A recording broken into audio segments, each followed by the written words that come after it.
Pendekar Naga Giok Bab 11. Dengan judul, 3 Kultivator. Selamat mendengarkan. Setelah melewati malam di dalam hutan yang lebat, akhirnya kedua kultivator muda melanjutkan perjalanannya menuju ke desa batu. Sore hari, akhirnya mereka berdua sampai ke desa batu. Sang ibu menyambut hangat kepulangan kedua putranya dari kota, walaupun mereka berdua tak membawa oleh-oleh bagi para penduduk desa. "Maafkan aku ibu, aku tak membawa apapun bagi para penduduk desa," ucap Tin Yu. "Putraku Feng Yu, Tin Yu, kehadiranmu kembali di desa batu merupakan hal yang terpenting bagi ibu dan para penduduk desa," jawab sang ibu. "Ayo, kalian makanlah dulu. Ibu akan mempersiapkan air panas buat kalian berdua mandi," ucap sang ibu kembali. Setelah makan, Feng Yu dan Tin Yu berendam di dalam bak yang telah terisi air hangat, dan perbincangan pun terjadi di sana. "Adik, kau sungguh keterlaluan. Memberikan pedang sampah padaku yang kau gembor-gemborkan sebagai pedang yang mempunyai kualitas tinggi, melebihi seluruh pedang yang di rumah lelang," ucap Feng Yu.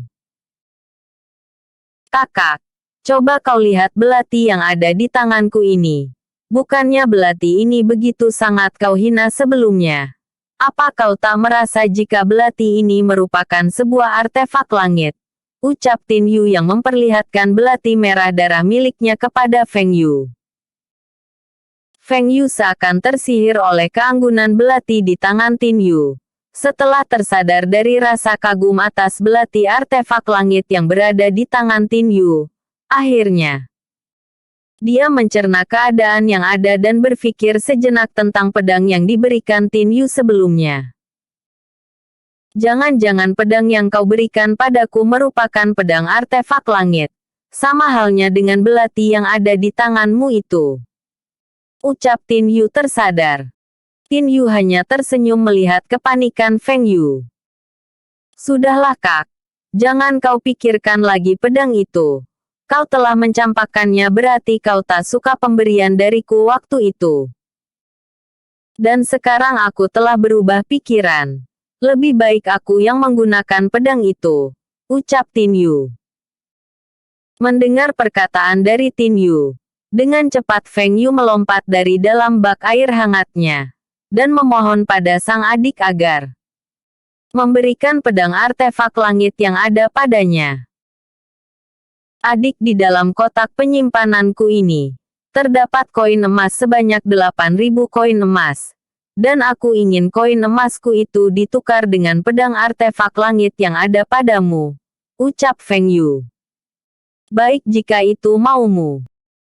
Mulai sekarang koin emas yang ada di dalam kotak penyimpananmu ini sekarang merupakan milikku," ucap Tin Yu sambil mengambil kotak penyimpanan dari tangan Feng Yu. "Aku akan melihat seberapa kuat dirimu bertahan tanpa adanya koin emas yang ada di dalam kotak penyimpananmu ini. Dan itu adalah pelajaran bagi orang yang tak menghargai pemberian tulus dari orang lain.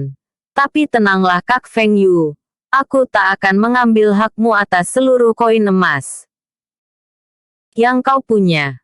Karena kita berdua bersaudara, aku hanya akan memberikan pelajaran yang layak untukmu," batin Tin Yu dengan senyum yang mengembang di bibirnya. "Ini ambillah. Berikan darahmu di atas permukaan pedang itu, agar kau diakui sebagai pemiliknya," ucap Tin Yu. Tin Yu mulai memejamkan matanya, dan mulai menikmati kehangatan air yang ada di dalam bak mandinya, untuk memulihkan diri dari rasa lelah sehabis perjalanan jauh. Sementara itu, Feng Yu yang sudah tak sabar dengan pedang artefak langit yang kini berada di dalam genggamannya, segera mencabut pedang itu. Tampak olehnya bilah pedang yang kotor, berkarat dan tumpul tersaji di hadapannya. Tanpa pikir panjang, Feng Yu segera meneteskan darahnya di permukaan bilah pedang yang ada di dalam genggamannya,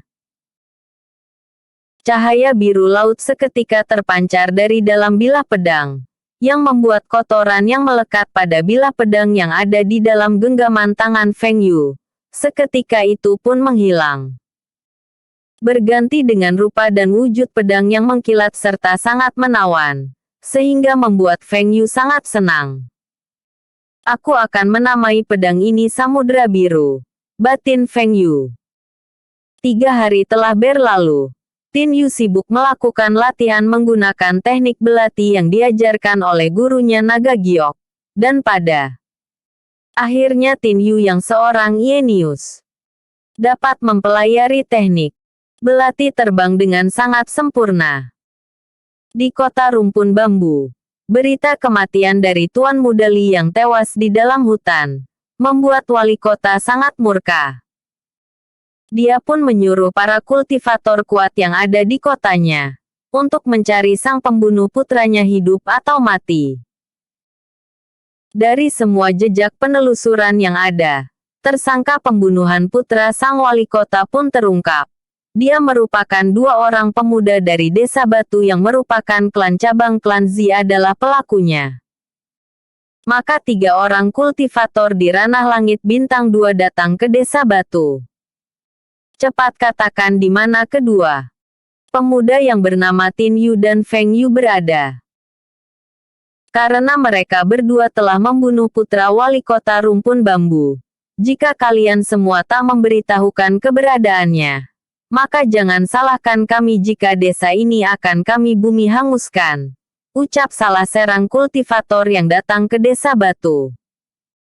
Tetua Sotang langsung berdiri di hadapan ketiga kultivator dari kota rumpun bambu dan berkata, "Tak ada yang bisa menghancurkan desa ini selama aku masih berada di sini. Jika tuduhan kalian benar, mengapa wali kota tak menyuruh prajurit resmi untuk menjemput kedua putra desa ini?" Jawab Tetua Sotang. Ha, ha, ha. Untuk apa wali kota sampai turun tangan mengerahkan prajurit resmi untuk menangkap kedua orang itu, sementara kami mampu untuk melakukannya? Ingat, sangatlah mudah bagi kami bertiga untuk membunuhmu, ucap salah seorang kultivator yang masih berada di atas kuda.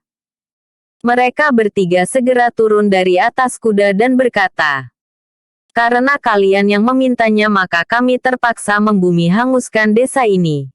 Timpal yang lainnya. Ketiganya pun menghunus pedang masing-masing dan mulai menyerang ke arah Tetua Sotang. Tunggu. Tiba-tiba suara terdengar yang menghentikan jalannya pertarungan. "Kami berdua yang kalian cari. Jangan kau libatkan seluruh penduduk Desa Batu yang ada," ucap Tin Yu. "Bagus. Akhirnya kalian berdua keluar juga. Cepat serahkan diri kalian. Biar pengadilan kota yang memutuskan hukuman apa yang layak bagi pembunuh putra wali kota seperti kalian," ucap kultivator dari kota rumpun bambu itu. "Kalian jangan coba-coba membawa putraku, karena aku tak akan membiarkannya," ucap Laiden sambil mencabut pedang dan menyerang ketiga kultivator yang ada di hadapannya. Semua orang yang berasal dari Desa Batu tak menduga jika ibu dari Feng Yu dan Tin Yu akan berbuat nekat seperti itu, hingga membuat salah satu pedang dari kultivator rumpun bambu berhasil bersarang di tubuhnya. Ah!